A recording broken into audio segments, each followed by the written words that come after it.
No dia 1 de agosto de 2022, o Ministério da Saúde divulgou uma nota técnica com algumas recomendações sobre a varíola do macaco, ou monkeypox, no ciclo gravídico puerperal. Para saber tudo o que essa nota técnica estava dizendo, assista esse vídeo até o final.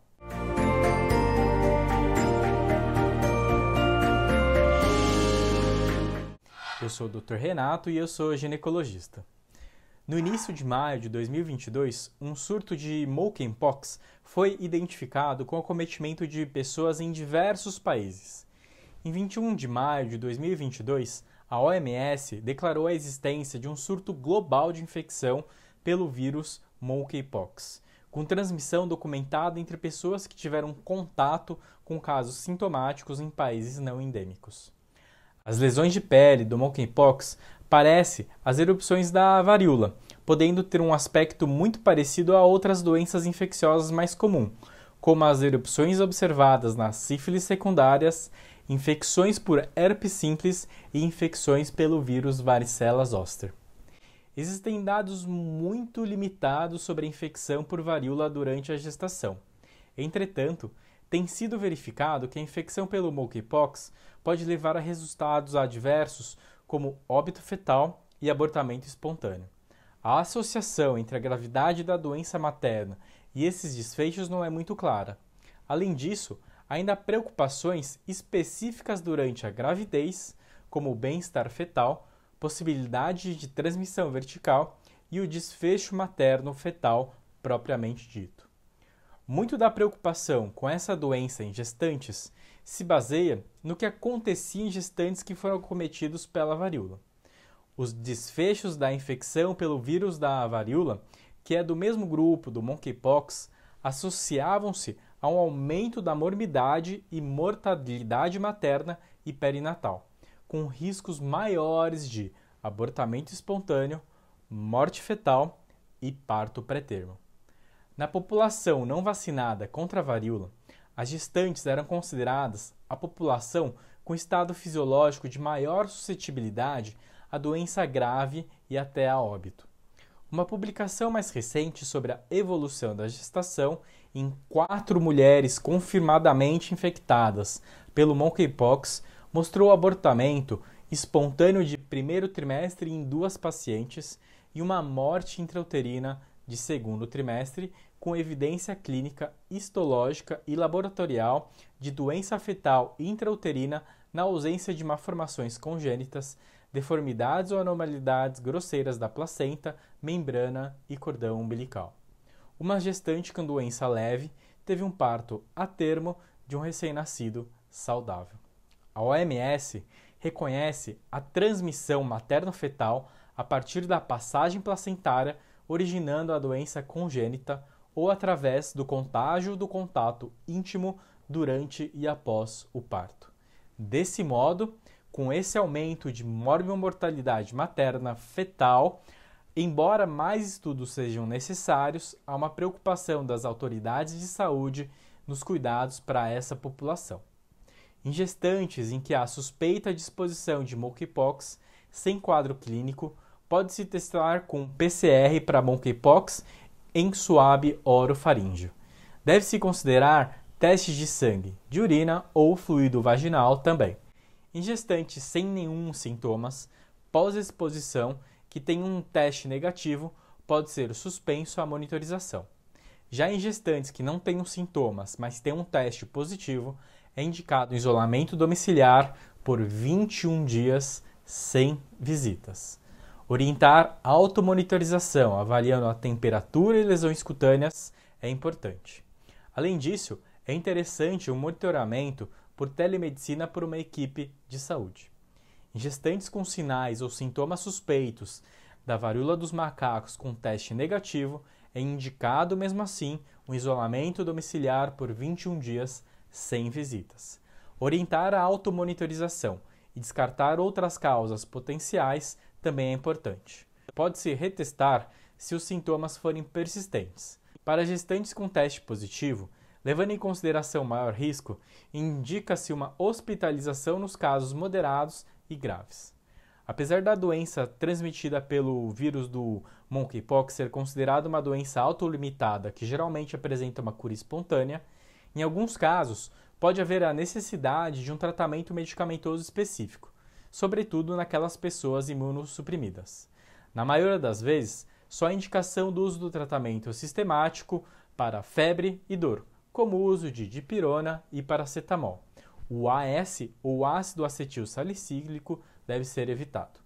Algumas vezes, em casos com lesões mais importantes, pode-se indicar o uso de antibióticos para prevenir a infecção bacteriana secundária. Mas existem alguns pacientes que apresentam um agravamento do quadro, muitas vezes associado a alguma imunodepressão. E nesses casos, existe sim a indicação do uso de antivirais. Não há uma terapia antiviral específica para monkeypox, mas os medicamentos antivirais cidofovir, brincidovir e tecovirimat podem ser considerados. Eles são antivirais desenvolvidos para pessoas com varíolas humanas ou outras doenças virais. Ainda não há um protocolo bem estabelecido para a aplicação desses antivirais em pacientes infectados pelo monkeypox. Sua recomendação na gravidez só deve ser considerada se a mulher apresentar um quadro grave da doença. Mais estudos serão necessários para que se analise a eficácia e os riscos desses medicamentos na gravidez. Não existem estudos em seres humanos. Em animais, o tecovirimat não induziu teratogenicidade e o cidofovir e o brincidovir foram classificados como classe C do FDA por causarem alterações na morfologia dos animais em estudos, ou seja, os riscos podem ser maior do que os benefícios. É importante lembrar que os riscos e benefícios da medicação devem ser discutidos com a paciente e a decisão sobre o seu uso deve ser compartilhada com ela. Sabe-se que o vírus pode atravessar a placenta e atingir o feto, levando a uma infecção congênita. Assim como em outras infecções virais, pode aumentar o risco de abortamento, óbito fetal, prematuridade e outras alterações ligadas a acometimento fetal. Porém, ainda não há como quantificar esses riscos. Ainda assim, estudos redobrados com a gestante e feto são recomendados diante da suspeita ou confirmação da infecção. Na vigência da infecção aguda, a supervisão fetal vai depender da idade gestacional. No primeiro trimestre, recomenda-se uma avaliação ultrassonográfica para avaliar a viabilidade da gestação. Nos casos moderados e graves, no segundo trimestre, sugere-se uma ultrassonografia detalhada com biometria, avaliação anatômica e essa avaliação deve ser cuidadosa com a quantificação do líquido amniótico. No terceiro trimestre, quando disponível, pode-se associar o perfil biofísico fetal e a Doppler fluxometria para complementar a avaliação do bem-estar fetal. Após a 28ª semana, ainda é recomendada a cardiotocografia nos casos graves e moderados. Após a resolução da infecção, o risco para a infecção é baixo, mas ainda assim deve-se realizar um ultrassom a cada 4 semanas para avaliar o crescimento fetal e o bem-estar fetal. Segmentos individualizados podem ser necessários se houver infecção de hepatomegalia ou hidropsia fetal. Nos casos graves ou com comprometimento fetal, deve-se considerar o parto, avaliando a idade gestacional e o peso fetal estimado. Durante o trabalho de parto, deve-se garantir uma presença de acompanhante saudável e enfatizar a importância do uso de equipamentos de proteção individual durante a permanência no hospital. A via de parto deve ser individualizada com base nas indicações obstétricas e nas decisões da paciente. É provável que a transmissão transplacentária seja possível, podendo a criança já estar infectada antes do nascimento. Portanto, a cesariana não apresentaria benefícios. Nos casos em que a paciente apresentar lesões genitais, pode ter um aumento no risco de infecção neonatal através do contato do canal de parto. Nessa situação, a cesariana está indicada. Não existem dados na literatura ou divulgação de experiências que possam fundamentar a indicação de cesáreas em casos assintomáticos. Dessa forma, a via de parto nessas situações obedece a critérios obstétricos. Recomenda-se que deve ser mantido o clareamento tardio do cordão umbilical, pois não há evidências de que esse procedimento aumente a possibilidade da transmissão viral da mãe para o recém-nascido. É importante lembrar que o vírus pode ser transmitido ao recém-nascido por contato próximo durante o parto ou após o parto, e de que a doença pode ter evolução grave em neonatos. Uma vez que a melhor estratégia para impedir o contágio do RN é evitar o contato direto com a mãe, as seguintes normas devem ser seguidas em instituições de assistência ao parto. Desaconselhar o contato pele a pele entre a mãe e o RN.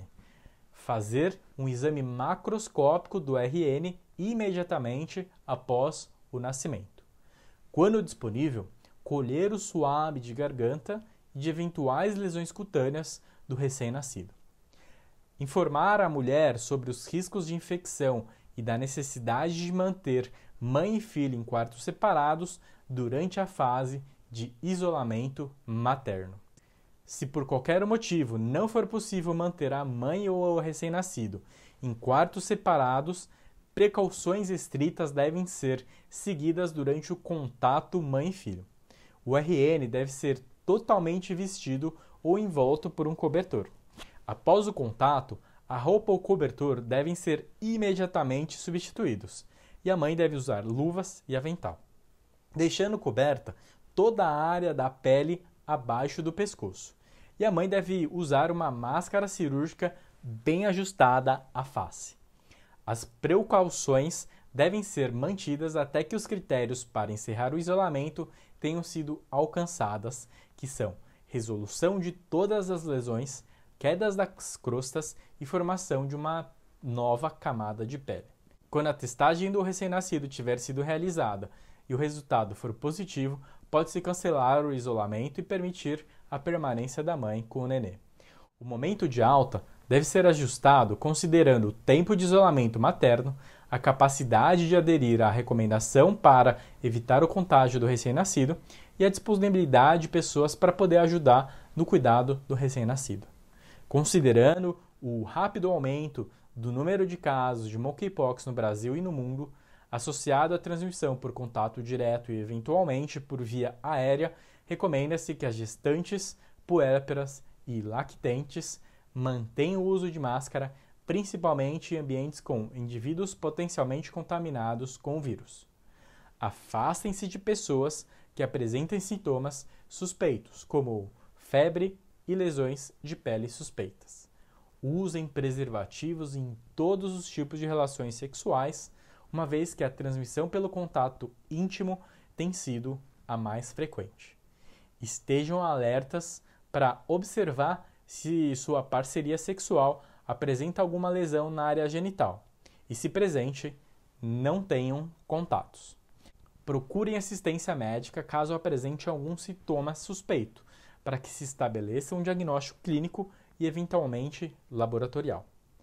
Dentro do conhecimento disponível até o momento, os profissionais de saúde devem saber que as gestantes devem ficar em isolamento domiciliar com acompanhamento pela equipe assistencial em caso de doença com quadro clínico leve. As pacientes com casos de maior gravidade devem ser acompanhadas em regime de internação hospitalar. Não há ainda um protocolo de tratamento específico com antivirais no ciclo gravídico puerperal. O monitoramento da vitalidade fetal deve ser cuidadoso nas pacientes com a doença moderada, grave ou crítica, em vista da constatação de maior morbidade no concepto nesses casos. A via e o momento do parto têm indicação obstétrica, e a cesárea como retina não tem indicação nesses casos. Por fim, o aleitamento materno deve ser analisado de acordo com o quadro clínico. Eu espero que você tenha aprendido um pouquinho sobre essa doença na gestação. Tchau!